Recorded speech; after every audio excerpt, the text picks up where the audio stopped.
Imagine adding smaller and smaller numbers forever. You'd expect them to stop growing, right?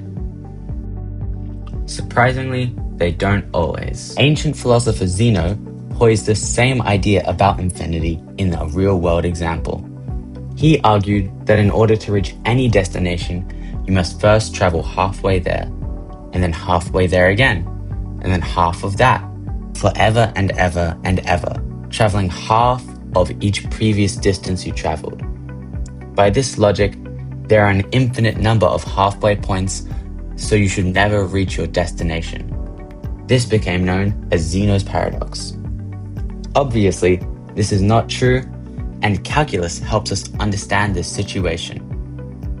The way Zeno was describing halving points was a geometric series. Even though there are infinitely many terms, the total converges to a finite value because the terms shrink exponentially fast.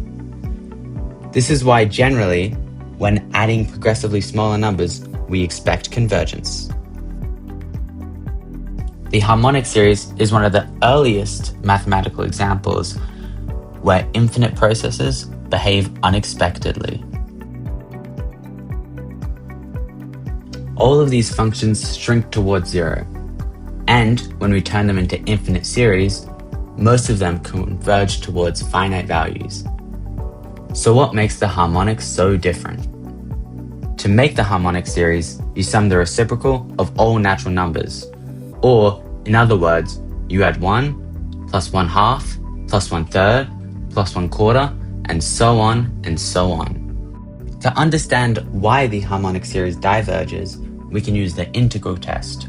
If the area under this curve becomes infinite, then the series must also diverge. Written mathematically, this looks like the antiderivative of 1 over x is natural log.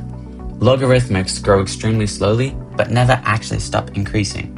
Because the logarithm approaches infinity, the harmonic series also diverges. Other series, like the factorial or exponential, shrink much faster than the harmonic series. Because their terms decrease more rapidly, their total approaches finite values. The harmonic series is unique because its terms decrease too slowly to converge. Even though the harmonic series diverges, it diverges extremely slowly. Mathematicians discovered that the partial sums of the harmonic series can be approximated using logarithms. The nth partial sum is approximately equal to the natural logarithm of n plus a constant called gamma. This equation helps describe exactly how the harmonic series goes. Even when n becomes incredibly large, the series will still grow even if slowly. For example, adding the first 1 million terms will only give a sum around 14.4. But something interesting happens when we alternate the signs. Now the positive and negative terms partially cancel each other out.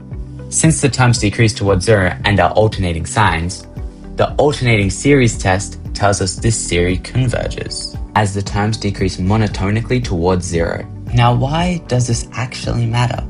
There are many real-world applications of the harmonic series people are using today.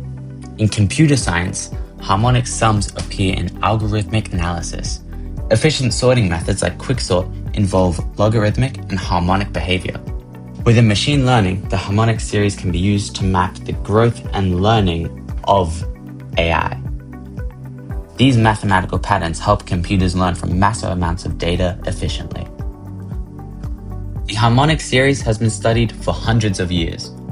Medieval mathematicians first discovered its unusual behavior, and later mathematicians, like Euler, connected it to logarithmics and number theory. Today, the harmonic series is still important in modern mathematics, computer science, and physics. The harmonic series is one of the most surprising ideas in calculus. Even though the terms approach zero, the sum still becomes infinite. By alternating the signs, the entire behavior can change and the series converges. Overall, the harmonic series helps us to understand infinity, convergence, and how calculus appears in the real world. Thanks for watching.